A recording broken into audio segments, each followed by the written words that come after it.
good friend. He will tell us about density matrix RG.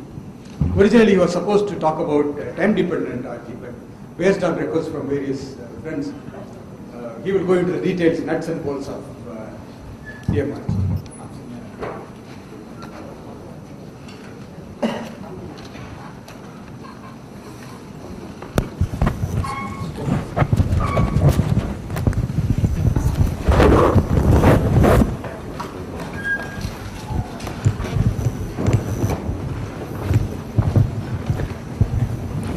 So thank you very much, Bhaskaran, and also thanks to all the organizing committee, namely Shankar, Mishra, and many others who have been responsible for this meeting and who have invited me to present this talk. I'm going to go through very basic DMRG method because Bhaskaran and Vijay asked me about it sometime back, and then they said you can cover the time-dependent RG tomorrow. Day after tomorrow, am I right? Yeah. Okay. So, well, what are the kinds of Hamiltonians that we basically work with? Let me go through first. If you look at the tight binding Hamiltonian, this is the tight binding Hamiltonian. Supposing I introduce electron-electron interactions between the orbitals over which these creation and annihilation operators are defined, then I will have a full Hamiltonian, which is the tight binding Hamiltonian plus the interaction part. IJKL are the two electron integrals. I have written them in a slightly unusual form, which is actually the chemist's way of writing the two electron integrals, which is density repulsions. So electron 1 is in the charge cloud, overlap charge cloud of orbitals I and J. Electron 2 is in the overlap charge cloud of K and L, and then there is an interaction between them. But of course, this Hamiltonian is also very difficult to deal with. So people in chemistry made what was called the zero differential overlap approximation. In this approximation, they said that because you are looking at an overlap charge cloud of two orbitals here and two orbitals here, and because you are only dealing with one orbital per side, that is, there is only one orbital on site I and one orbital on site J, then unless the electron 1 is sitting in the charge density at a particular site and electron 2 is on another site, the electron repulsion integral is 0. So in other words, IJKL is nothing but IJKL delta IJ delta KL. If you do this, and then you also, of course, physicists went one step further and they said that the interactions are screened out by the electrons in metals, because metals have very short Debye-Uchtel screening length, and because of the short Debye-Uchtel screening length, electrons will feel repulsion only when they sit on the same site, and otherwise they don't feel any repulsion. So they said that we will throw out all the integrals IIJJ for I not equal to J, and then you get your Hubbard model. And of course, in the large limit of the Hubbard model, you get your Heisenberg, Spinhoff-Heisenberg model, and so forth. And chemists, of course, always deal with semiconductors, organic semiconductors, which are organic polymers. So they don't want to throw out all these IIJJ terms. Instead, they parameterized the repulsion integrals, which are this one, which are these integrals IIJJ. Instead of throwing it out, they parameterized it using what are called two different kinds of parameterizations. One is called the Ono parameterization, and the other is the Matagon-Nishimoto parameterization. This is the one that is used widely, and so you get the Parzer-Parr-Pople Hamiltonian, which is actually a Hubbard model plus intersite density interactions. And you also introduce a local chemical potential so that the site is neutral when it has got Zi number of electrons. Well, this is still a one parameter model, because you see that if I have all carbon atoms, then U's are all same for all the sites, and so VRIJ is parameterized in terms of U's and the distances, and so this is still what the Parzer-Parr-Pople model is still a one parameter model. So this is the model Hamiltonian, which is, you have the U term, you have the T term between two orbitals, which is a transfer term, then the U term, which is on-site repulsion, and then the V12, the V13, and so forth. And this is the Parzer-Parr-Pople Hamiltonian, which was introduced in 1953. Well, if one wants to do exact diagonalization methods, Sukhvinder already told us that you are going to be having a d to the power n kind of a problem. That is, if you are dealing with fermions, then the Fock space scales as 4 raised to the power n, where n is the number of sites. If you are dealing with spin-off objects, then it goes as 2 to the power n, where n is the number of sides. So even though the models conserve the total S and MS, the Hilbert space of these models is extremely large. Okay, and even when you use total spin conservation for a 14-side problem, the number of singlets is 2.76 million, and when you go to a 16-side 16-electron problem, the number of singlets is like 34.7 million. So it's actually extremely difficult to do these calculations for very long systems.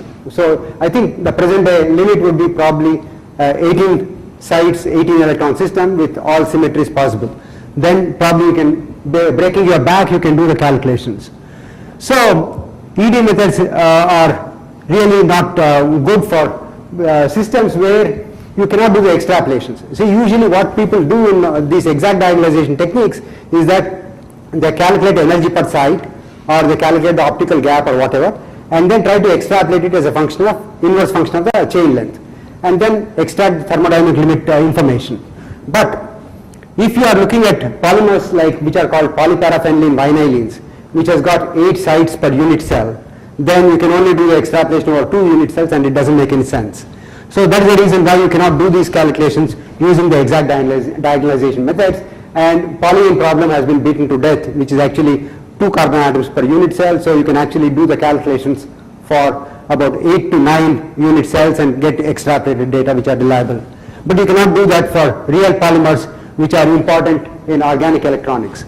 So that is the reason why you have to go for other kinds of methods, and ED methods provide excellent check on approximate methods. So they are not useless because you can always fall back on the exact diagonalization methods and see how good your calculations are, approximations are. Well, approximate methods are many. In the chemistry literature, one of the most used approximation method is what's called the restricted CI method. So you have got the Hartree-Fock-Slater determinant, which is the starting point, and then you create particle hole excitations around this. So if you create a single particle hole excitation, you call it singlet configuration interaction.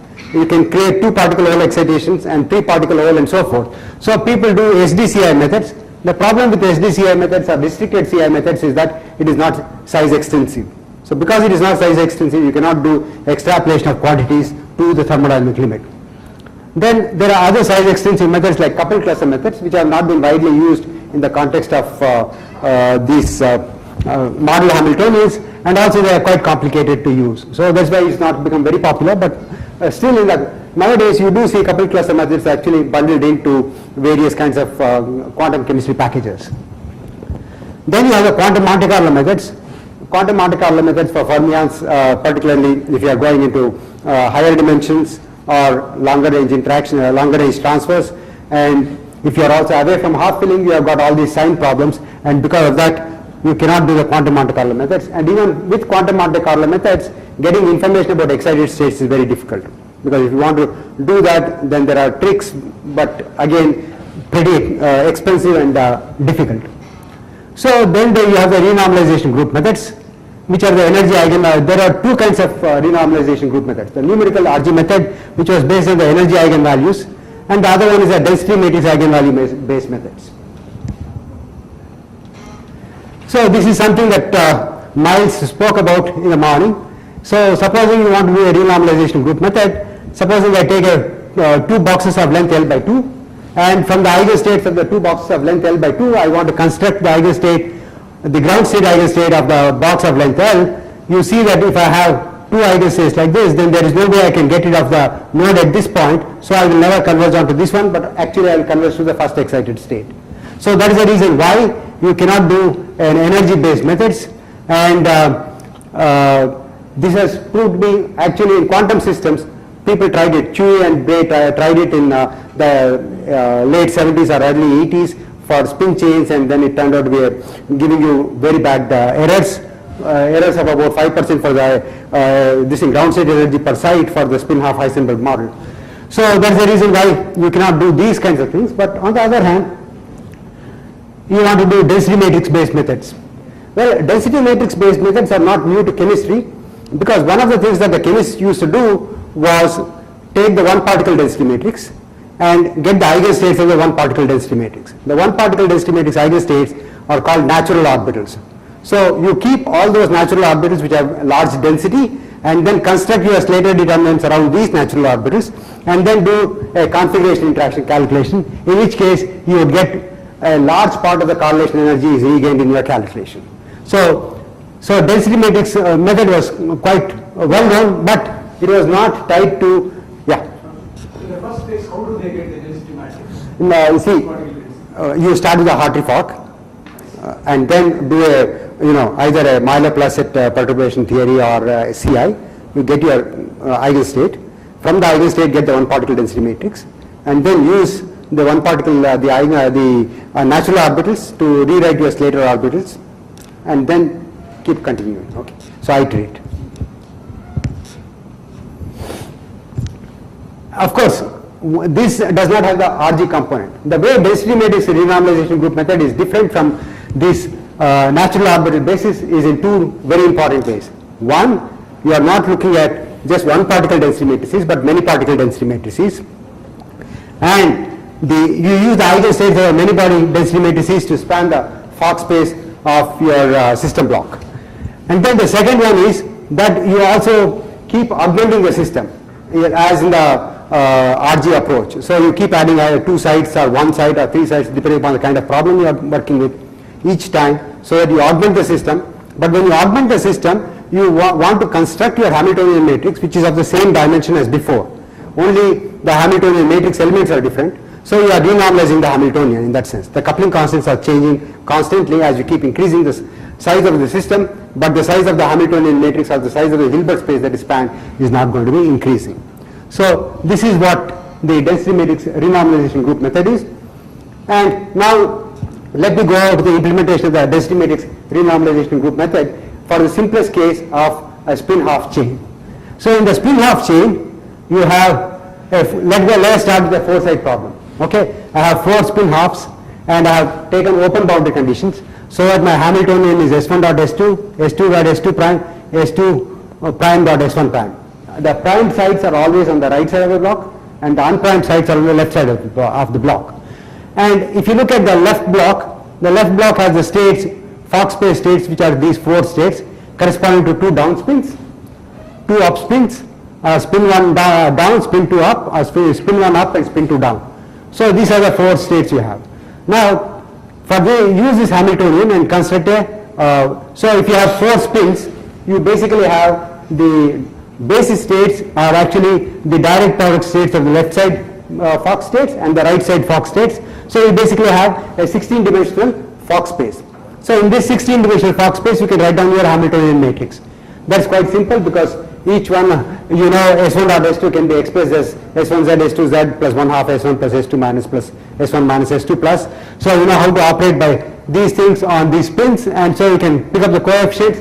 Once you pick up the coefficients, you get the Hamiltonian matrix. Once you get the Hamiltonian matrix, you can get the ground state. And the ground state can actually be written as sum over the left block states and the right block states times a coefficient C, which depends upon the left and the right block states, times a direct product of the left state and the right state Fock space states. Okay, so this is very easy. So basically, this will have, like, if I am looking at MS equal to 0 state, then it could have up down times down up, or up up times down down with a certain coefficient here. So the eigenstate is very easy to obtain. So it's only a 16 by 16 matrix. If you specialize it to the case of MS equal to 0, it will be a 6 by 6 matrix, and solving a 6 by 6 matrix is extremely trivial. So once you get this, what you do is you construct the density matrix for the left block. Okay, rho LL prime. So what is rho LL prime is sum over the right block states CLR CL prime R. So you know these coefficients CLR, and so from the CLR and CL prime R you can construct rho LL prime.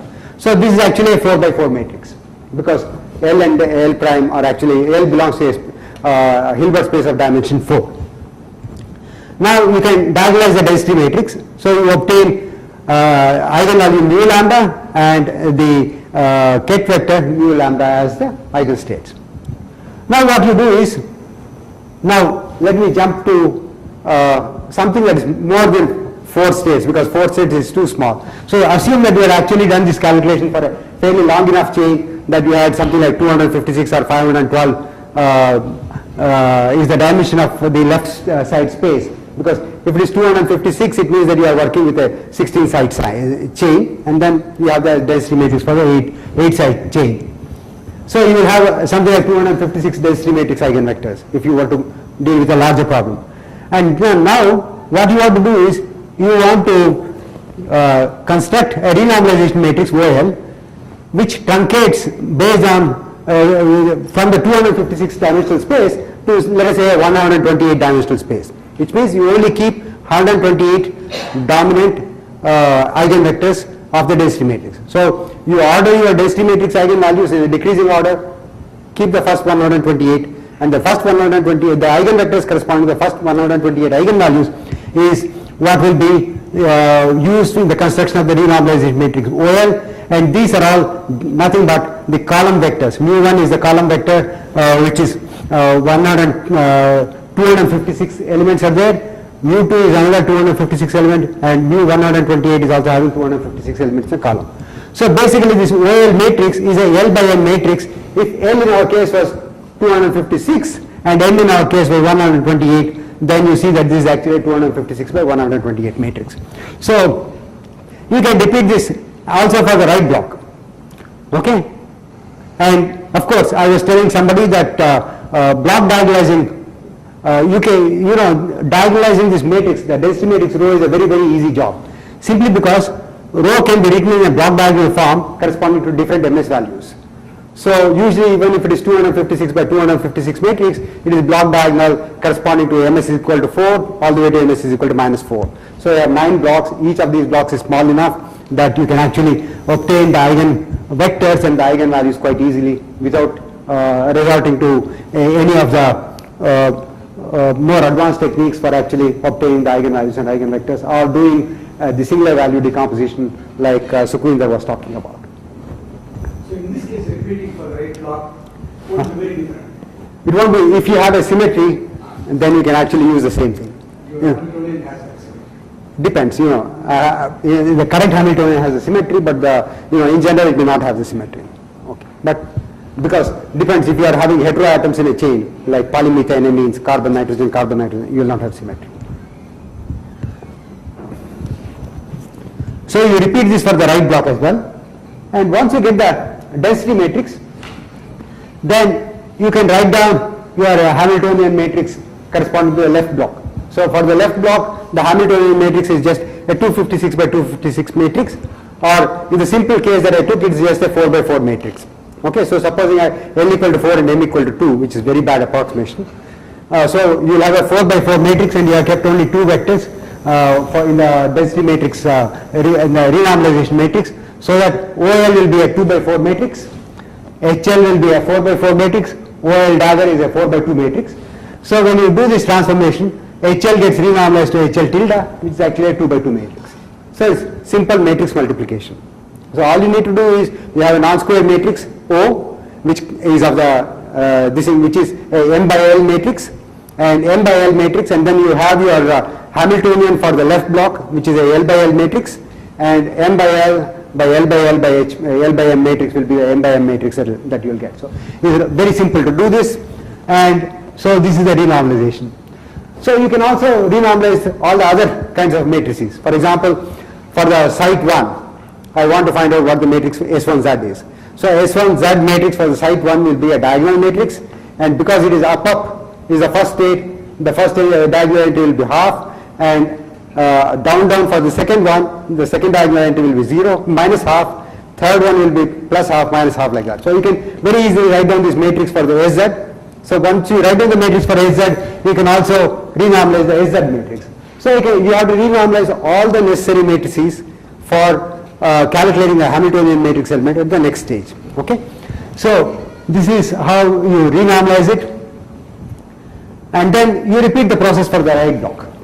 So now what you have got is a renormalized or a truncated Hamiltonian for the left block, and truncated matrices for the operators of occurring on the left side, which are interesting to you. Like you can have the operator for S plus, you can have the operator for SZ, you can have corresponding to sites 1 and 2. So you will have 4 operators in this particular case that you will have to carry through.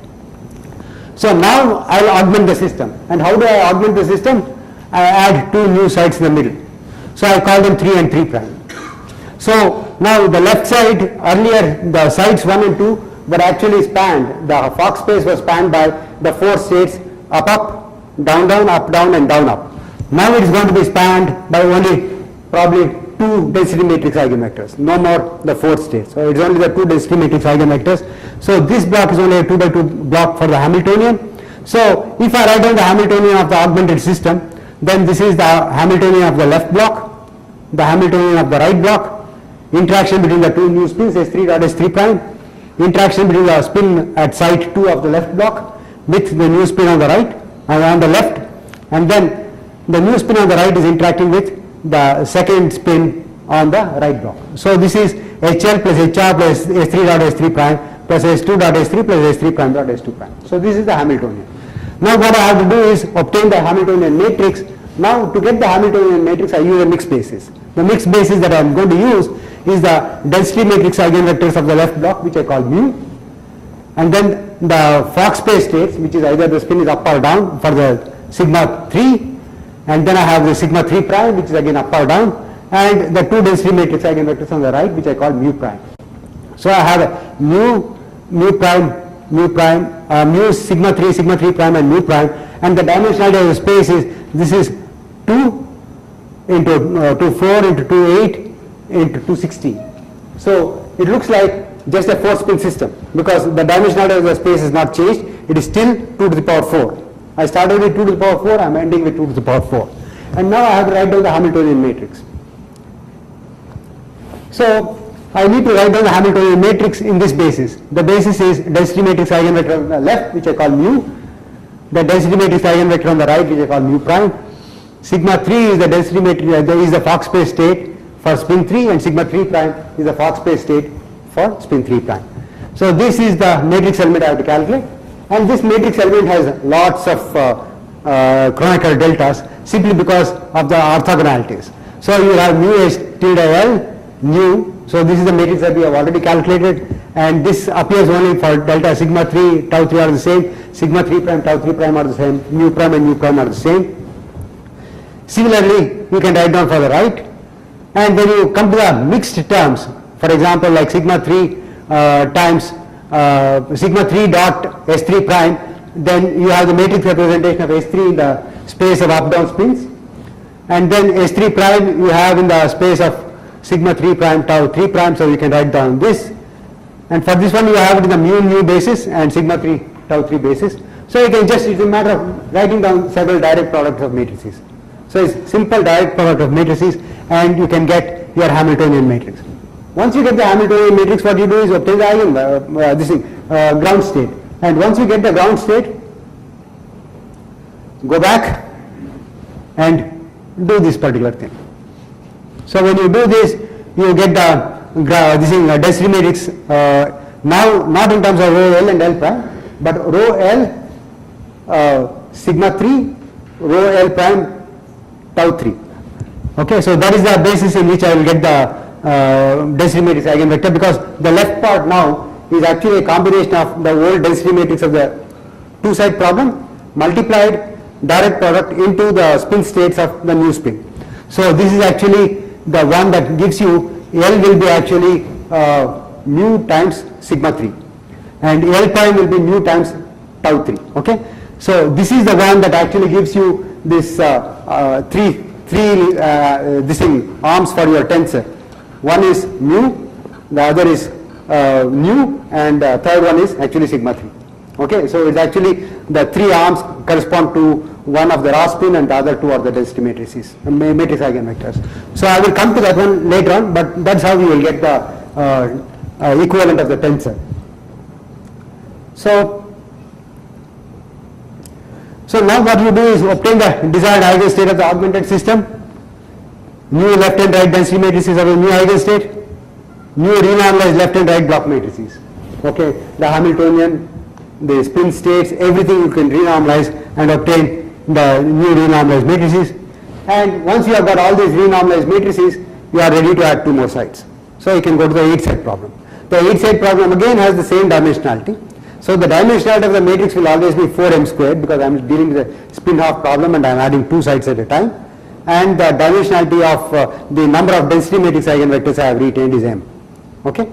So it's a m by this thing, the density matrix eigenvectors are m in number, and the Hilbert space of the Hamiltonian is 4m squared. Two questions. Yeah. So first is what you're saying is, and what Miles mentioned this morning, I'm trying to connect to. So he was saying that the eigenvalues of this density matrix will be falling in some way, and you need to make sure that they fall fast enough so that within 2 or 3 they are essentially zero. So if you keep 8 or 4, or whatever is your favorite number, you may miss out on some of the higher eigenvalues if you have. Correct. So that's the reason why you have to do calculations for different cutoffs. Okay, so usually when you do a cutoff calculation, serious calculation, you do calculation for different cutoffs and then find out which is a satisfactory cutoff beyond which either the neglected density is very small, or if you have some exact calculations to compare against, then all your energies are within the error bars that you are happy with. Okay, so usually one keeps cutoffs of nowadays 1000 is not very uncommon. Okay, n of 1000. Then I have a second question. Yeah, please. So you took two pieces like this. This was a free and this was a free. I mean, nothing on the other side. You added two sides here.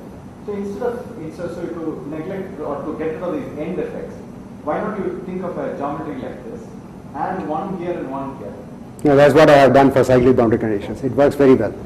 This is something that we did because we were working with molecules, particularly having 6-member rings and all that. And in order to build it up, we had to go through a different algorithm. And at that time we discovered that if you do a cyclic boundary condition, it's always better to think of it as two leg ladders joined at the ends, and then you keep adding two new sides.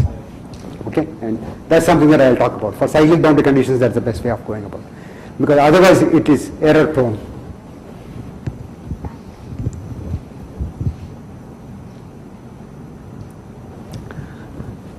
Now, calculation of properties is another important thing. So once you get your desired eigenstate, and within that particular eigenstate you want to calculate all the properties, the kind of properties that you are interested in are spin densities at various sites, if you are dealing with radicals, or charge densities, because if you are dealing with a carbon-nitrogen chain, you want to know, or the donor-acceptor chains, you want to know how much of the charge has been transferred.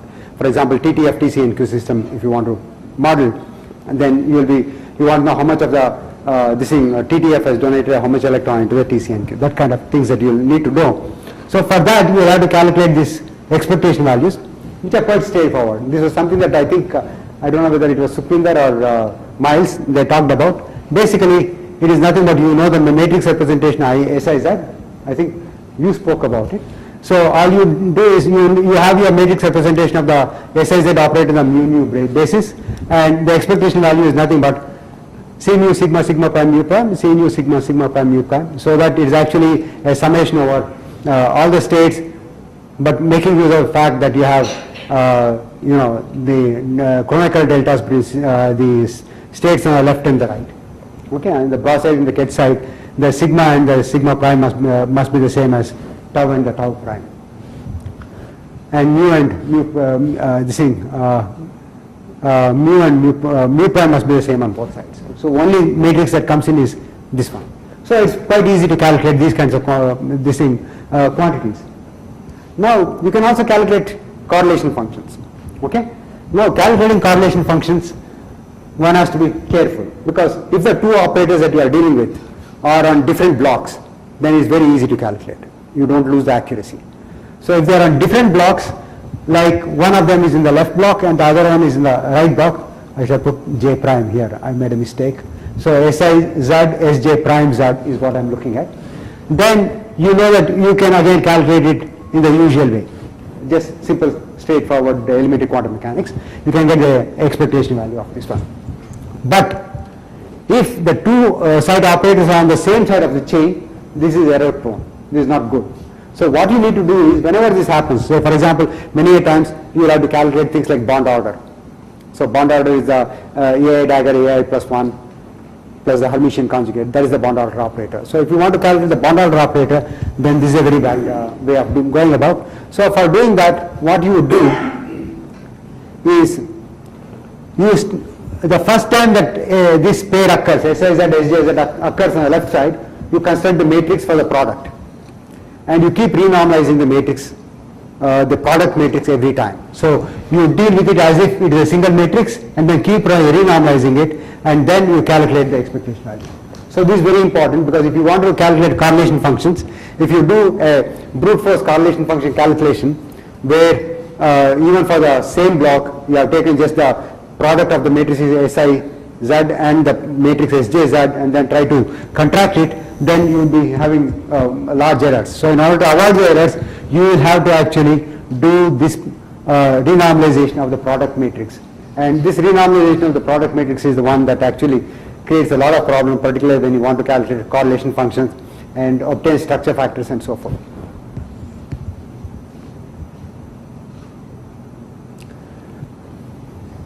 Now, all the while I was talking about targeting the ground state.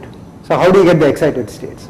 So of course, there are very trivial ways of getting excited states. One of them is that you can get the ground state in the ms equal to 0 sector and the lowest energy state in the ms equal to 1 sector. The gap is going to be most probably the gap corresponding to the spin excitation. Okay, but you would not know the spin of the excited state, because neither would you know the spin of the ground state, because you only know the ms values. Okay, so yeah. Before you go to excited state, is it possible to make some connection with what Miles was talking this morning in terms of his operations, or even heuristic matrix? Yeah, these are the contractions I was talking about. So, okay, let me go to the simplest case, and I'm sure Sukhvindra will be able to throw some light on that. So this is the operator that he had put in the middle between the two blocks, okay, and then he contracted it. Okay, so this is nothing but the contraction of your operator with your matrix product states. So a matrix product state is this one, okay, and I'll tell you why that is a matrix product state as we go along. But this is exactly the this in figures in which you had a red dot coming in the middle, and then you have these blue circles on top and all that, and then you try to contract it. Okay, so that's exactly what I'm doing here. There's a special difference, right, in the sense that in your nth iteration, you have only these things. Yeah. But they seem to have the entire package at a freeze. Yeah, but that entire information is in this one. Yeah, but then you have the product of all. So this is already contracted. This is already contracted. I see. So if I want some information, some correlating function between this side and the one that I have. On the other side. So that's right. So you have so that's what I'm trying to say. So you have one matrix on the left, one matrix on the right. So you are contracting one matrix from the left side, which involves mu and nu, and another one on the right side, which involves mu prime and nu prime. Okay, so it just that you put two dots on the two different sides, which again he showed. So and he was contracting it, and then and the whole entire information about his matrix product states is buried in here. Okay, this is actually after contracting the matrix product states is what you would get these coefficients. If you want to. The product of all the in Miles' language. In Miles' language, all 1, 2, 3 up to all the left block times the mu1 of the sigma and the sigma prime, and then the product of all the matrices on the right block. Okay, and that is what gives you these coefficients. So these coefficients also depend on how many times you have done it. For example, to converge to some number. That I'm going to talk about. The finite DMRG procedure is different from the infinite DMRG procedure. So what you are doing is? Infinite DMRG procedure, which is actually more like a toy DMRG. Okay, so it's basically a toy DMRG, and then we'll go to the finite DMRG procedure.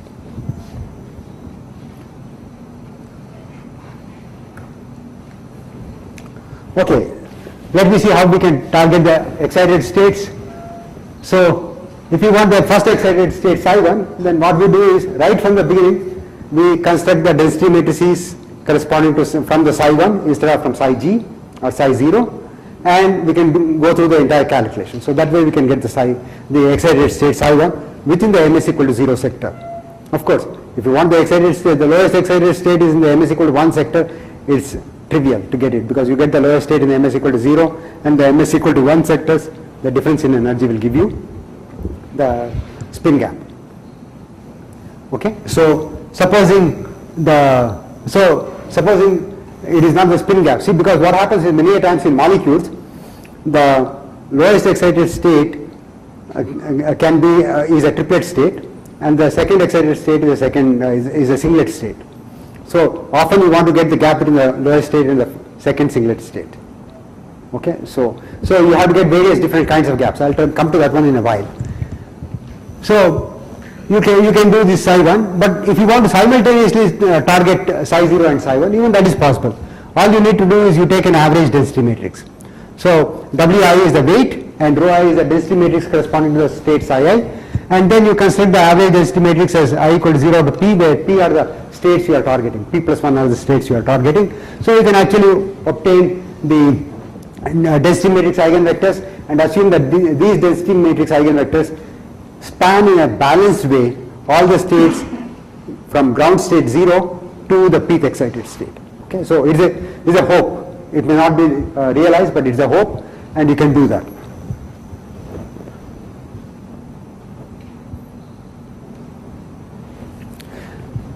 Initially, when Steve White came up with the idea of cyclic boundary conditions, he said the best way of implementing it is put one side here and the new side at the other end, so that you are basically having an interaction which is long bond interaction, if you want to call, only between the state n prime and 1 and state between state n prime and 1. So this will be the longest range interaction, and you will have interaction between n minus 1 and n and n and n minus 1 and 1 prime and n. Okay, so sorry, there will be an interaction between 1 prime and n, and then n prime and 1. So these are the long bonds, because the ones that are, so you can keep constructing your cyclic boundary condition by adding these kinds of sites in this fashion.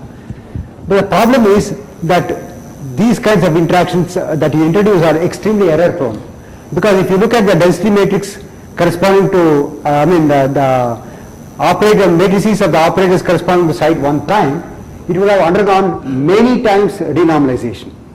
Okay, so you start with 4 sites. To go to the 6 sites, you have renormalized it once. To go to 8 sites, you would have renormalized it twice. To go to 10 sites, you would have renormalized it thrice, and so forth. So if you go to say 200 sites, you would have already renormalized it almost 100 times, and then this interaction between 1 prime and n prime will be extremely error prone, and that is the reason why this method does not work very well. But on the other hand, if you introduce this method, where I said that you start with a ladder, I have all the left side odd sides are on top and right side odd sides are on bottom, and then I keep introducing sites in the middle. Then the longest interactions you have is 5-7 interactions. That's always 2 sites removed. So if the interactions are only 2 sites removed, it is highly accurate. And using this, you can get the spin gap for the spin half Heisenberg system going to 0, because spin half uniform Heisenberg model must have 0 spin gap, and that 0 spin gap you get correct to about 10 to the minus 5, which is pretty good.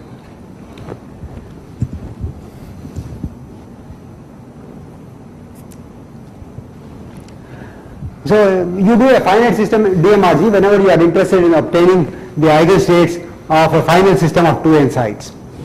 So whenever you are constructing the 2n site system, what's happened is at every stage you have not used the density matrix corresponding to the 2n site system. For example, the density matrix corresponding to 3 sites, rho 3 is from the 6 site system, rho 4 is from an 8 site system, or rho 20 is from a 10 site, rho 10 is from a 20 site system, and so forth. So in the 2n site, in order to construct, what you really want is that all these density matrices are actually density matrices of the 2n site system. So you want the rho 3 to be the density matrix of the 200 site system, or rho 4 also to be of the 200 site system, and so forth, not of the 8 site system. So if you want to do that, then you will have to do what's called the finite system DMRG. and this really improves the energies enormously. So I'll just show you how one goes about this one. So what you do is, you do your infinite system DMRG and you come to a stage where you have n2 minus 1 sites on the left, n2 minus 1 sites on the right, and then 2 sites sigma 1 sigma 1 prime in the middle. So you have the total is 2 n sites, n2 minus 1 plus n2 minus 1 plus 2 will be 2 n sites. So you have an n site system. The density matrix of this one is actually rho L n by 2 minus 1 and that one is rho R n by 2 minus 1. Now what you do is, you construct the density matrix corresponding to n site problem, which is incorporate this into the left block and then get the rho n by 2 on the left. Use the old rho n by 2 minus 2 of the right, and then you put 2 new sites to the right, and then you have an n site system, right? So now you do the calculation of this one and get the density matrix for the rho n by 2 minus 2, which is the first iteration density matrix, because you replace the old density matrix that you had for n by 2 minus 2 by the one that you get from here. And you keep doing this. It's almost like a zipper. So it keeps going to the right until you hit only one side on the right, and then you get the new matrix O1 R prime, and then now you zip it back until you come to one side on the left, and then go back again until you have equal number of sides on n2 minus 1 and n2 minus 1 on the left and the right. The density matrices now that you have are actually the first iteration density matrix, not the 0th iteration density matrix. And these density matrices are more accurate than the density matrices I started with, which are here.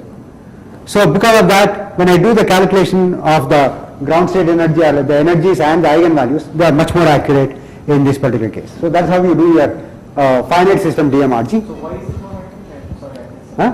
Why is it more accurate? The more accurate is because, see, what I said was, for example, when I had this density matrix at the first iteration, it was the density matrix of n by 2 minus 2 system, not of a 2n site system, but of a 2n minus 2 site system.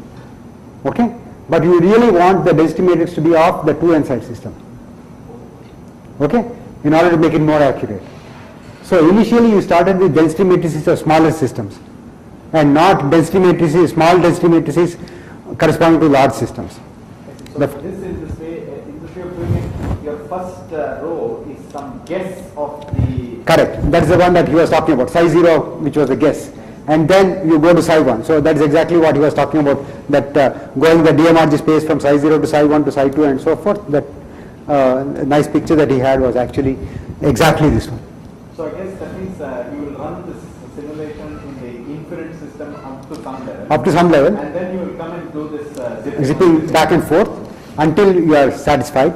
Usually it doesn't take more than 2-3 iterations to converge. And then you say, okay, now I have reasonable numbers, so I can live with it. So, in contrast, directly writing down the matrix product state and then optimizing those matrix elements. But that is Also the end result. That's the end result, but that is murderously hard, because supposing I am looking at matrices which are like 200 by 200 matrices, m equal to 200. Then how do I optimize all the 200 matrix elements of all the 200 sites? But suppose I assume translation these things, I have essentially one matrix. Will it be helpful? Your translation variance implies that you are having a cyclic boundary condition. For example. Yeah. Okay, for example. Then maybe it will be helpful, but even then you will have 4,000 parameters. 40,000 rather, 200 by 200. So assume all the symmetries and all that, you still will have a large number of parameters. Am I right, Sukhvin? So that is one of the problems. So I think my own take on matrix product state is that it is that DMRG is the best way of actually getting the matrix product state functions. Okay, so it's just matrix product states were known for a very long time. I think even the DMRG in some form was known. Baxter had done it in statistical mechanics using the Kalman matrix this renormalization group.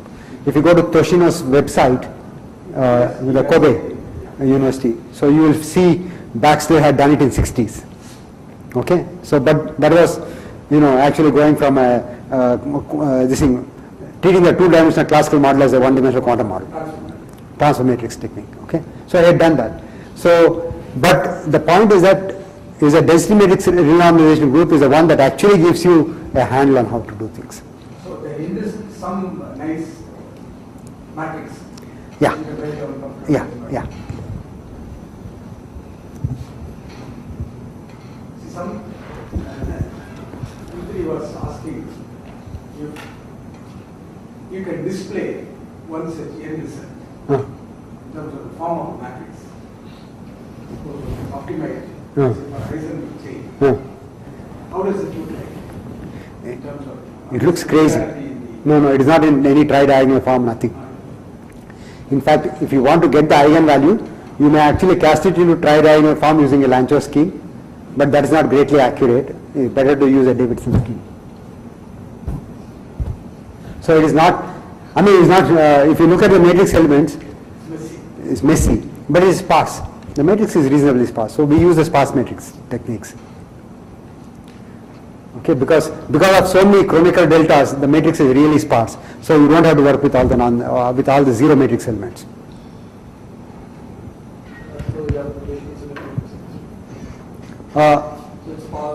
It is sparse simply because of so many chronicle deltas that come in the actual matrix element. So which is related to rotation. Okay, it is also true even in other even in other models. No, but just following up on that, so you said the final result is a matrix, right? Yeah, So, okay, but one can also... Hamiltonian matrix. That's right, but one can also take the ground state wave function, right? Because if I had this n, then if I go to if I add these two particles, I'm going to diagonalize. I'm going to get the ground state. Yeah. You get the ground state, no doubt. But what I'm trying to say is that to get the ground state, finally you have to get the Hamiltonian matrix. The entire exercise of renormalization group is to get the Hamiltonian matrix, and with the Hamiltonian matrix elements as coupling constants which are getting renormalized as you keep augmenting the size of the system. Right, so for example, the result has to be displayed, could actually display some I don't know, some Eigenstate. Some eigenstate. Yeah, but that eigenstate will also be crazy. It's difficult to decipher right from. So that is the reason why you calculate all your correlation functions, expectation values, because eigenstate means nothing to you. Sorry, suppose I take only Heisenberg antiproton chain and then use a good matrix product which I have obtained by DMR. Yeah. What will be the typical bond dimension which will give me good result?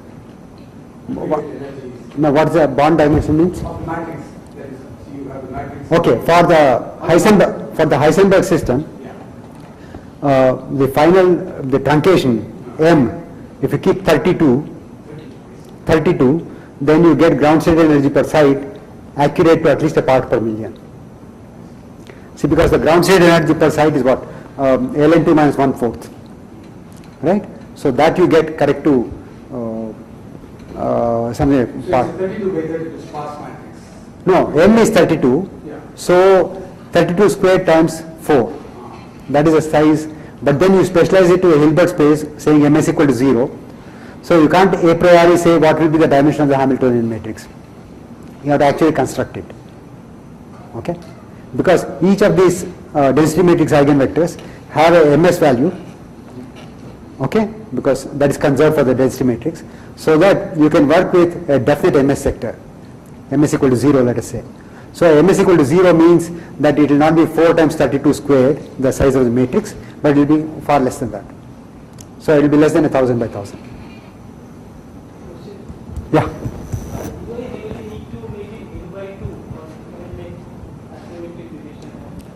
No, in this one it is. I'm doing an asymmetric division in between, but then if I want to say I have completed one iteration, then I have to go from there to there. What you're doing in between, can you start from there? Because anyway, What is the advantage? you are visiting both sides, right? Yeah, I'm visiting both sides, but what is the advantage is starting from an arbitrary division, that is starting with 6 sides. Is it equivalent? It could be equivalent, but the way people implement it is always equal sides because it's easy. You can use a reflection symmetry. And you don't have to calculate the density matrices for the left and right, at least in the infinite DMRG separately.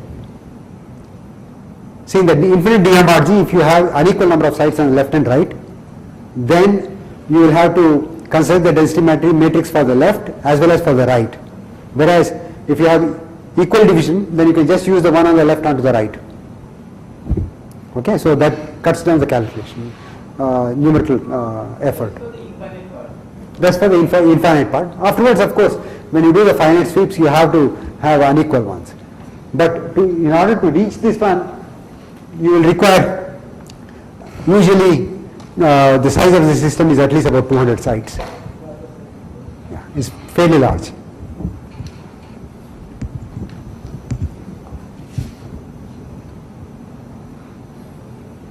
So just to recap, the density matrix renormalization group technique involves iteratively building a large system starting from a small system.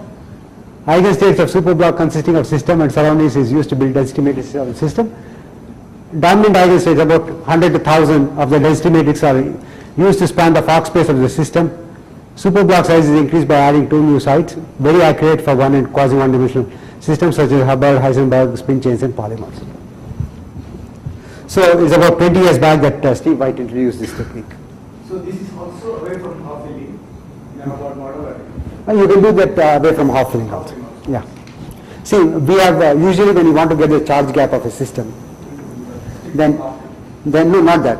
You go to one electron more than half filling, one electron less than half filling to get the charge gap, so that you know how the charge gap is going to extrapolate, and is the system going to be a conducting system or a insulating But system. with the point of view of studying low Hubbard model, You can do that. you can go. I think so, but I have not done that, so I don't know how accurate it is. But definitely, if you have a half filling plus minus 1 electrons or plus minus 2 electrons even, it's still accurate. 15% doping. Optimal. 15% doping, I don't know. No, that's not exactly the same question. So if I have 15% doping, so then how will I construct the states? Oh, you'll have to construct 15% doping in different ways. That is, initially, sometimes you add 1 electron, sometimes you add 2 electrons. The number of electrons that you add into the system, as you keep increasing the number of sites, need not be equal to the number of sites. Okay? So, and there are different paths by which you can construct, and you have to find out which is the best path. Or introduce chemical potential and tune it. That's as a parameter. But then the deferred space is much bigger. Because then you are going to work with the Fock space. Yeah. So, but what we do is usually, you have to, it's a trial and error method, because you have to find out whether you are going to add 2 sites and 3 electrons or 2 sites and 1 electron or something of that kind. So it's a matter of, you keep adjusting it, because we do come across that kind of things in some cases.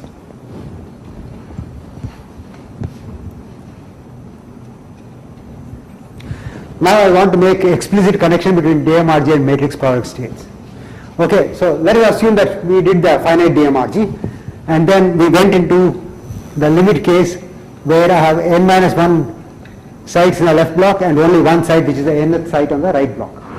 Okay, and my eigenstate psi is written in terms of the eigenvectors of the n minus 1 block times the Fock space state sigma n of the nth site, so it is mu n minus 1 sigma n, right? It's just straightforward, because the states on n minus 1 is spanned by mu n minus 1, and the state on the nth site is spanned by sigma n. So, and it's a direct product of these two is what I have to take, and I get a representation of this one. Now, if you look at mu n minus 1, that can be written in terms of the density matrix eigenvectors of, these are density matrix eigenvector of a block with n minus 1 sites. So the density matrix eigenvector of a block with n minus 1 sites can be written as a density matrix in terms of density matrix eigenvectors of the n minus 2 block and 1 spin at n minus 1 site. So this matrix gives me the mu n minus 1 in terms of mu n minus 2 and sigma n minus 1. Right? So I can keep doing this. So I can just substitute it back in this one and so on and so forth. So when I keep doing it, then what I will get is psi will be somehow mu n minus 2, mu n minus 1, sigma n minus 1, sigma n, a n minus 1, mu n minus 1, sigma n, and all that. So this is just a matter of getting the products. So all that I have done is each one of these states that I started with nu n minus 1 can be expressed in terms of nu n minus 2 minus sigma n minus 1. Nu n minus 2 can be expressed in terms of nu of n minus 3 times sigma n minus 2. And if I keep doing that all the way, then the whole thing will turn out to be just the expression in terms of this sigma 1, sigma 2, sigma n, nu 1, nu 2, nu n minus 1. So I will have a1, nu 1, sigma 1, nu 2, nu 1, sigma 2, nu n minus 1, sigma n, sigma 1, sigma 2, sigma n. Okay? So what I am going to do is I will say that the contracting index that I have, I will put in on the horizontal arm, and then the spin index that I have, I will put on the vertical arm, and then I will just multiply them out. So this becomes a matrix product state. And in your approach, it's not a variation because you get exact numbers for A's. Yeah, exact numbers for A's. Yeah. So that is the connection between matrix product states and the density matrix renormalization group calculations. So it's just a matter of going back and forth. Okay. But your point is that you can start with this matrix product answer, Yeah. and then treating it as a variational problem is get very hard. I think so. I think he should be able to. do that. People do that. But it's true that DMRG is probably the fastest way to the Yeah. Because I am not very familiar with matrix product states per se because I have not followed it so closely. Okay, but the point is that I find, you know, after a while, you start developing, you stop developing things and start using things, and it becomes a habit. So, But this way of doing matrix product state, does that give you some advantage that you can do, say, 2D systems as compared to DMRG, where this adding yeah, yeah. But the point is that both of them suffer from the same problem. See, if you are trying to, is basically the entanglement entropy problem. Okay, if the entanglement entropy is not a constant, then your n, that is a density matrix cutoff that you are going to keep, cannot be a constant. It has to keep increasing the system size because n, the DMRG cutoff, goes as e to the power s, where s is the entropy of the entanglement entropy. And entanglement entropy is a constant only in one-dimensional system because when you cut it, you only have two dangling bonds. But of course, near criticality, you have got logarithmic corrections like he was mentioning, and so you again have problems. But nonetheless, if you keep large enough m, you can go close enough to the criticality. Sorry, Ramesh. Yeah. Suppose I am trying to solve the ground state problem. Periodic coordinate addition. Then this formally all these A's will be identical. Yeah, they should be, no? So how will you see it in your analysis? Doesn't it stop there in one step? I don't know, I mean like, The way you are motivated. you see, because I have never put my DMRG wave function that I've got back into the matrix product states and looked at the matrices. So because I have to do it backwards, no? Like what I, That's what you are yeah. saying. So I have not done that, so I don't know exactly how the matrices will look, but he must be having an idea in that. They are the same. So, but whether I will get the same, I may be getting the same, correct to some numerical accuracy. No, but I thought Dr. was by making them the same a priori Even then you have a large number of parameters. parameters. Because if you are dealing with a 200 by 200, 200 is a cutoff that you have used for density matrix, or chi that you use, then you are going to be having 40,000 parameters. So there must be some systematic way of actually changing them. So some of your symmetries, do they also get reflected in these things? Should get reflected, but because when we calculate properties, the properties reflect that, which means the wave function does have that. We also impose any symmetries. We also impose the symmetries, but I'll talk about it a little bit later. I impose the symmetries.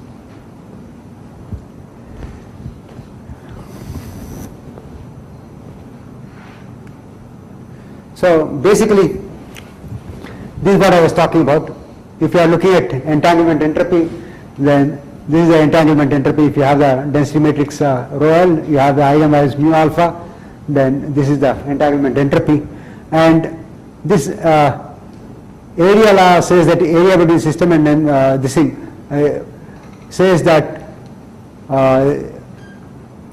the entropy increases with the area between the system and the environment. Okay, and the DMRG cutoff depends upon, exponentially depends upon the entropy, and because the entropy keeps increasing with the area between the system and the surroundings, you will find that in two-dimensional systems it's difficult. 2 and 3-dimensional systems it's difficult to do a DMRG with constant m. But on the other hand, in the one-dimensional system, the area between the system and the surroundings is exactly one side or two sides, whatever it is. So because of that, the entropy is always a constant, and it works. Okay. And in fact, we also showed, the question is DMRG, if you have longer range interactions in DMRG, that is long range transfers, then long range transfers are equivalent to higher dimensionality. So your DMRG should not work. But in the Palliser-Power-Pople model, the transfer terms are not long range, but the interaction terms are long range. And the interactions are only diagonal interactions, interactions between charge densities and charge densities on two different sides. So in that case, we have found that DMRG works, but we wanted to know why DMRG works even in the case of a Palliser-Pople model. And for that we calculated the entanglement entropy for a Hubbard chase with U by T equal to 4. 16-side problem is what we solved, and the PPP eigenstates. And we worked with singlet AG plus, which is a ground state, triplet BU minus BU plus, which gives me the triplet gap. And you know that the W occupied site on one side and empty site on the other side are not entangled. And so it does not really add to the entanglement entropy significantly. So that's the reason why we think that the PPP model is can be solved by the DMRG technique.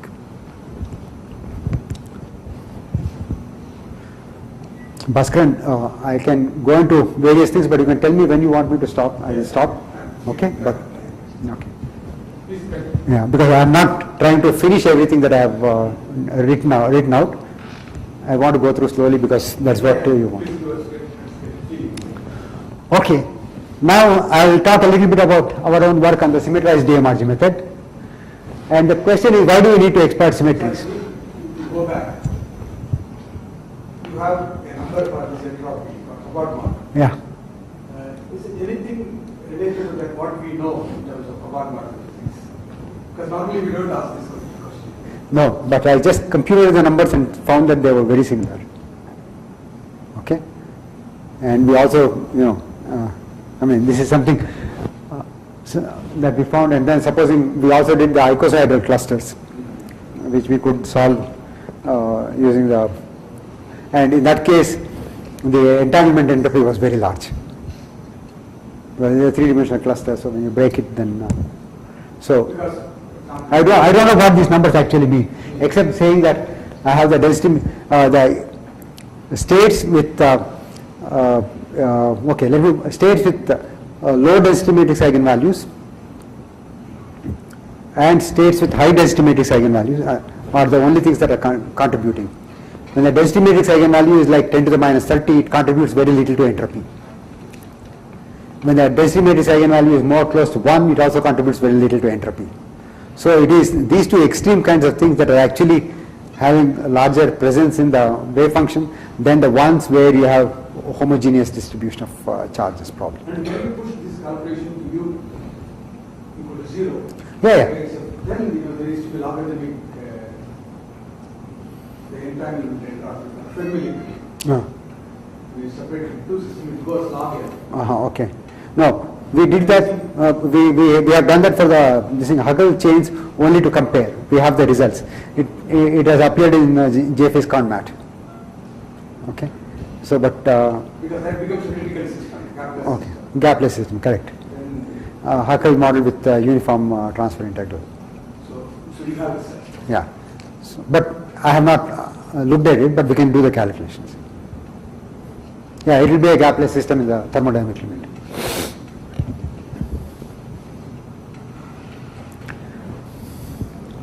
Okay, so our main interest in density matrix renormalization group was to be able to apply it to conjugated polymers, because conjugated polymers are extremely important systems from the point of view of organic electronics.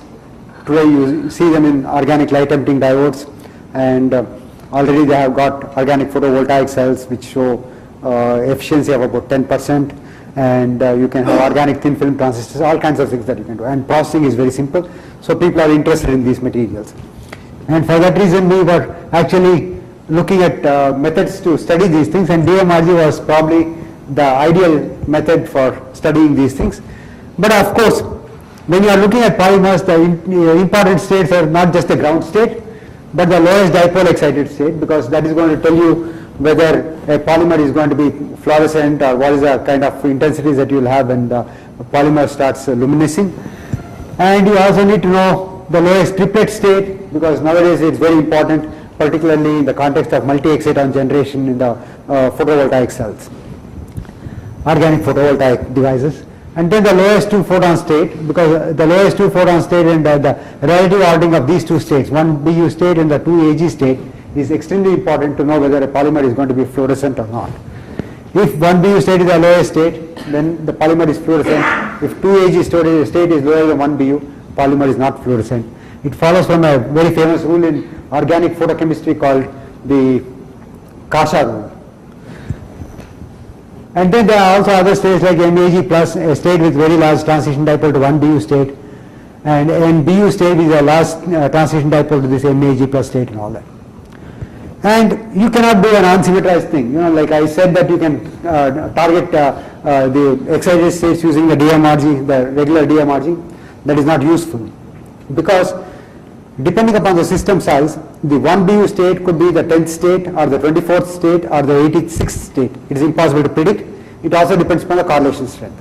So it's What do you mean the unsymmetrized method? unsymmetrized methods is methods where I don't use the symmetry of the polymer, which is actually the inversion center.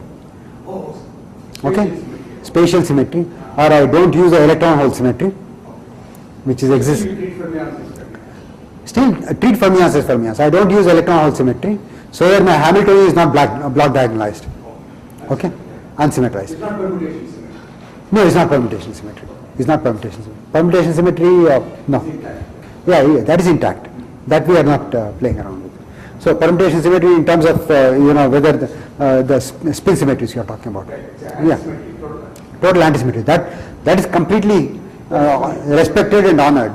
Okay, completely, because the matrices that you are going to write down for the creation and annihilation operators in the DMRG basis takes care of the fact that the renormalized operators are also fermionic operators. The anti-commutation relationship is there, and then when you actually use the symmetries and you switch the operators from one side to the other, then you have to do correct phase factor corrections. Depending on the number of particles in each of the density matrix eigenvectors, you will know what is the phase in order to pull the operators through. So you have to be careful. So the problem is, if I give you a Hubbard model, for example, of say 8 sites and U is equal to 2, then the lowest excited state, which is optically allowed, may be the 6th state. But if I give you 8 site with U equal to 10, it may be the 24th site, because all the spin states will come lower in energy and the charge states will go higher in energy. So it depends upon the correlation strength. It also depends upon the chain length and so forth. So it's impossible to predict a priori what is going to be where the 1 BU state is going to lie, whether it is a 2nd state or the 4th state or whatever it is. So you have to use symmetry in order to get that.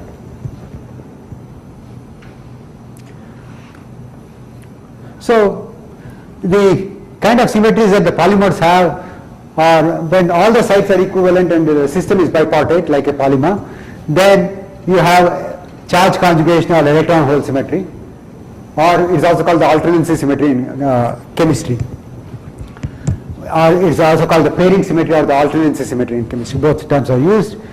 And what is the symmetry? At half filling, the Hamiltonian is invariant under the transformation of turning a creation operator to annihilation operator on one sublattice and replacing the creation operator by an annihilation operator with a phase -1 on the other sublattice. When you do this, the Hamiltonian is invariant, and this is what is called the electron hole symmetry or the charge conjugation symmetry or the alternancy symmetry or whatever, or the pairing symmetry. And this is true only when you have a bipartite lattice. When you have a bipartite lattice and when all the sites are equivalent. Okay, in an infinite system all the sites are equal. So what does this do? So this bipartite symmetry, when you look at spaces which are even under this symmetry or odd under this symmetry, you have the following. When under the even symmetry, the full space consists of what? You have, when you at half filling, you can have interaction energies which is 0, u, 2u, etc. Now, when you go to a space which is even under electron hole symmetry, you go to a space which consists of 0 interaction energy, states with interaction energy 0, u, 2u, etc. Under the odd, you only have interaction energies of u, 2u, etc. So when the interaction energy is 0, every site is singly occupied. When at half filling, when all the sites are singly occupied, then you don't have any interaction energy, and that is a 0. But this is absent in the space which is odd under the electron hole symmetry. And that is why this space is called an ionic space, and this space is called the covalent space. And a dipole operator always connects these two states. And because of that, you will see that if we can get the lowest state in this one, and the lowest state in this space, then the energy gap between these two states will be the optical gap, or the gap which is connected, or this is the states are connected by the electric dipole radiation. But interaction mixes those two, covalent and ionic subspace are mixed. No, interaction does not mix. No, electron hole symmetry is there whether you have interaction or no. I'm thinking of simple super exchange. You go from Yeah, two singly occupied site to a doubly occupied site and then come back. yeah. That's great. See, that's how super exchange happens. So that's right. When the super exchange happens like that, then you are only in the covalent space. So that is the space in which you are there is only this one, because all the states with U, which are very large, are thrown into the Stonewall excitations. Okay, charge excitations. So your spin wave excitations will only come from this space, covalent subspace. So there is virtual mixing into this. So there is a mixing of 0, U, 2U, etc. in this space, and there is also a mixing of U, 2U, etc. in this space. But the 0 won't come into this space. The covalent states won't come into this space. So that is why covalent space is the one that contains, in addition to ionic states, the covalent states. Whereas ionic space does not contain any covalent states. So that is the definition.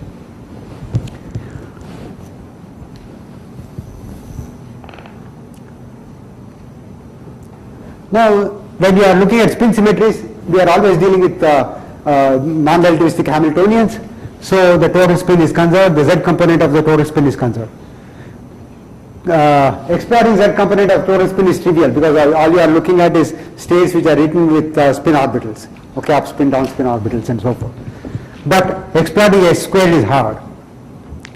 But when Ms is equal to 0, there is one more symmetry which is very interesting. So it is very much like the electron hole symmetry when you have a half filling. That is, the Hamiltonian is invariant when you rotate all the spins by y-axis by an angle pi. Okay? So which is equivalent to flipping all the spins which are up to down and down to up. So the Hamiltonian is invariant under that, and when you have that symmetry, it's easy to show that your full space consists of Ms equal to 0, and Ms equal to 0 consists of total spin 0, 1, 2, etc. Now, under spin inversion, even space only consists of 0, 2, 4, and the odd space consists only of total spin 1, 3, 5. So if you are targeting the singlet ground state, you are not going to have any problem with the triplet, which will be the lowest excited state.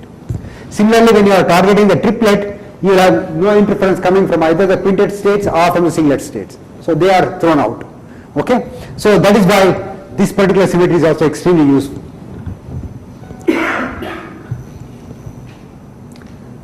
And these symmetries are also site symmetries. For example, if I give you the Fock space of a single site, then you have state 1 is vacuum, state 2 is upspin, state 3 is downspin, state 4 is up and downspin for a particular site.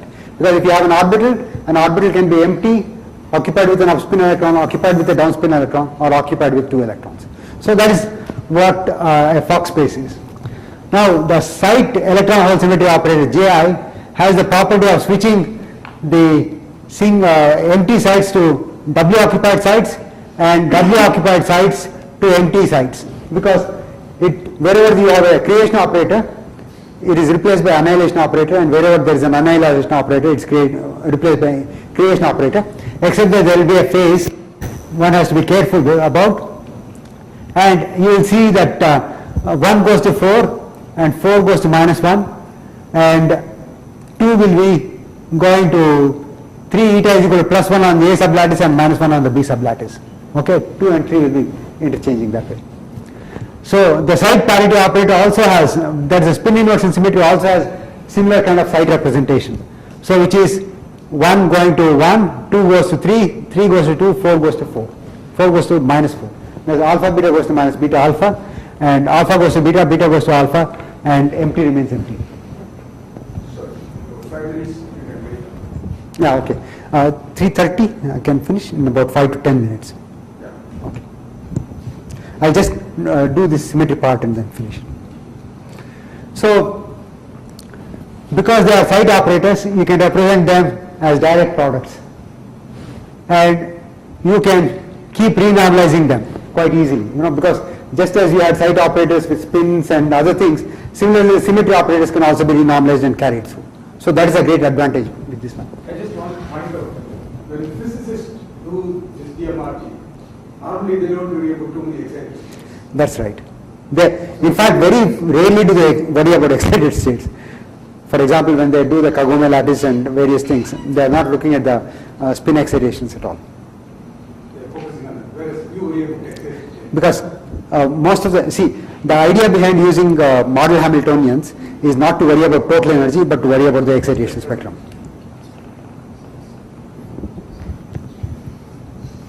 So when you come to C2 symmetry, this does not have a site representation, because C2 symmetry is left going to right and right going to left, so it's just kind of an inversion. So, but nonetheless, the C2 symmetry can be represented by this one.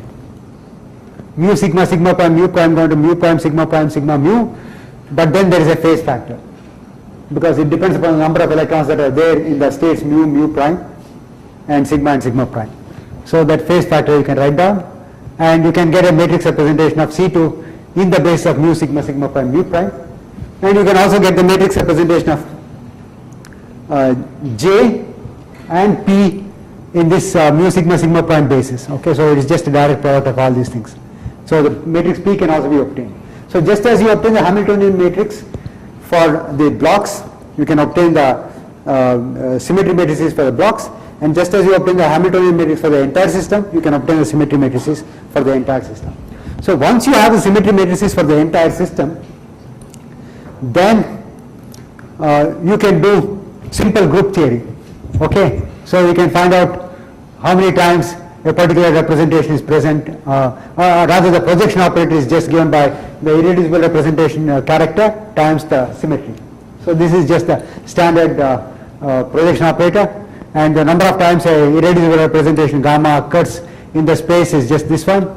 So you know already how many states must be there in the Hamiltonian, which is symmetry adapted.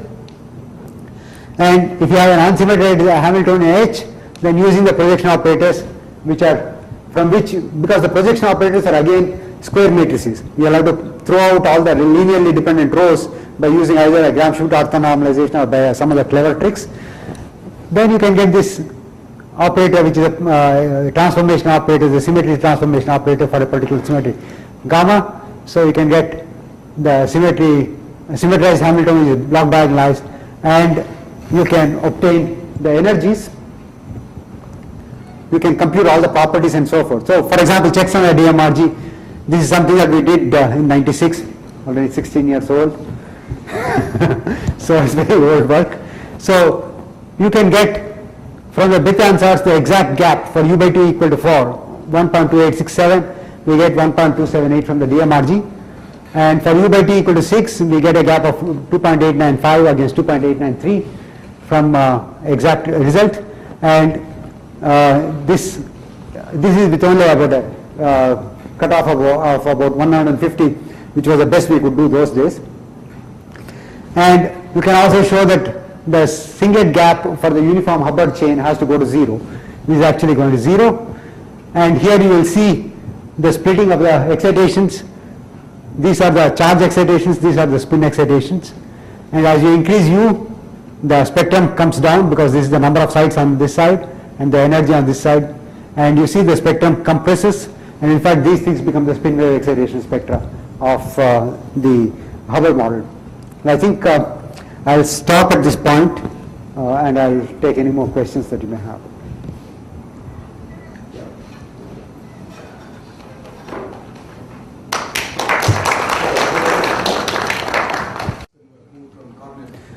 Garnet Chan. Quantum physicists have started using this matrix product state and Benson product. Is it- Yeah. as a state? See, You have been using this for a long time, but are there new entries in, or is it giving new insights? I think there are people who are interested in it, and Garnet Chan has tried to do for molecules. But you know, the problem with doing a calculation for water molecules is like doing calculations for DMRG calculations for a very high dimensional systems. Because you will have transfer between oxygen orbital with all the hydrogen orbitals, and within the oxygen orbitals there are transfers. Okay, when you write down the Hamiltonian. Does it mean that somehow quantum entanglement, which we normally don't talk about in chemistry, is in fact playing a role? Yeah, chemical systems are highly entangled systems usually. So, but you know, we always thought that they stop at the level of bonding and they don't come out. But are you saying that determining? I think per se chemists are not so much worried about the entanglement aspect of the quantum states in molecules. But when you want to actually do a DMRG calculation for molecules, this is the one that actually comes in the way of doing a DMRG calculation, because the quantum chemical states, the states of molecules are highly entangled. Because when I write down a molecule, then you would see that you look at a molecular orbital, go into the K space, then you will see that there is going to be interaction between different slated determinants, which is equivalent to saying that, which are off diagonal, which is equivalent to saying that you have not only nearest neighbor transfer, but you also have long range transfer, effective long range transfer. So once you have effective long range transfers, then the system becomes multidimensional. So the normal feeling that one has that if the system is gapped, is a good gap, quantum mechanics is not very important perhaps, it's not good. Is that what you are saying? Yeah, I think chemical systems, molecules are quantum mechanical because they are very small. Okay? But where will it show up? This The entanglement. property. I'm guessing like if there is a chemical reaction, you may get some unexpected results. No, Hidden. usually chemical reaction is a very, very strongly correlated system, and so probably other degrees of freedom get integrated out. See, because when the chemical reaction is happening, a bond is going to break. When the bond breaks, the transfer integral is going to 0. So U by T becomes very large. So when U by T becomes very large for that particular bond, then probably you can ignore the correlations on the other bonds. And so the system becomes basically a very strongly correlated system, which is not correlated probably, which is not entangled. So when you meet a chemistry friend next, I'll tell him that entanglement is important. He will agree. Okay. I don't know if this is, I don't know if I should ask this question now. That's a little more technical question related to the half-filled Hubbard model. Yeah. So, in your notation, suppose I had a density matrix whose states were labeled by mu, Yeah. and I add 2 sites. So basically what I'm going to add is I'm going to add a system in which I have to add 2 more electrons At half filling. at half filling. Correct. So that means these 2 sites will have 4 states. Yeah. 2 the W occupied site 1, and but there is also one other state where I can take 2 electrons and put it in the mu states. Correct. So the restriction that you are going to place on when you are trying to find out the Hilbert space is that the total number. See, density matrix eigenvectors conserve number of electrons. Okay, so you know the number of electrons in every density matrix eigenvector. Okay, so density matrix eigenvector on the left, let us say I'm dealing with a 20 side system. Density matrix eigenvector on the left has 8 electrons. Density matrix eigenvector on the right has say 9 electrons. Then the 2 sides in between must have 3 electrons. Otherwise you won't have 20 electrons in 20 sides. So you put a restriction. So you always sector it by number, because number of electrons is a good quantum number. So your Hamiltonian can be sectored by total number of electrons. Correct? I got that. Yeah. But you see, when I add these two sides, Yeah. I'm adding 2 more electrons. No. I'm only adding 2 sides, which means I'm adding 4 states on each, but not all of them will give you allowed Hilbert space states. Say for example, if I want 3 electrons, then I must have a state which is occupied by 1 electron on one side and 2 electrons on the other side, or vice versa. And I must also make sure that the ms equal to 0, which means that one side must have either up or down spin. Cannot have both up and down, is not allowed. Okay? So you put the restriction that the total ms, which is ms of the mu plus ms of the sigma site plus ms of the sigma prime plus ms of the mu prime state is equal to 0. So that is for ms equal to 0 targeting. Similarly, you put the same restriction on number of electrons. Number of electrons at mu plus number of electrons in sigma plus number of electrons in sigma prime plus number of electrons in mu prime is equal to number of sites is equal to number of sites. That's at half filling. But you see, the mu states have only particles with n minus 1 by 2 particles. Right? No. That is the Fock space. The mu sites has particles all the way from 0 to 2n minus 2. They are the Fock state space.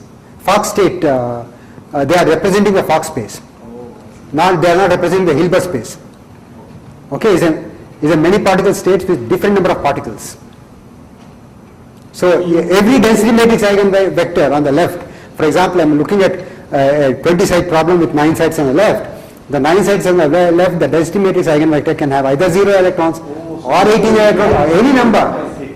You're doing grand, okay. No, grand canonical only as far as the part is concerned, but the full system you are going to the Hilbert space. So before we close,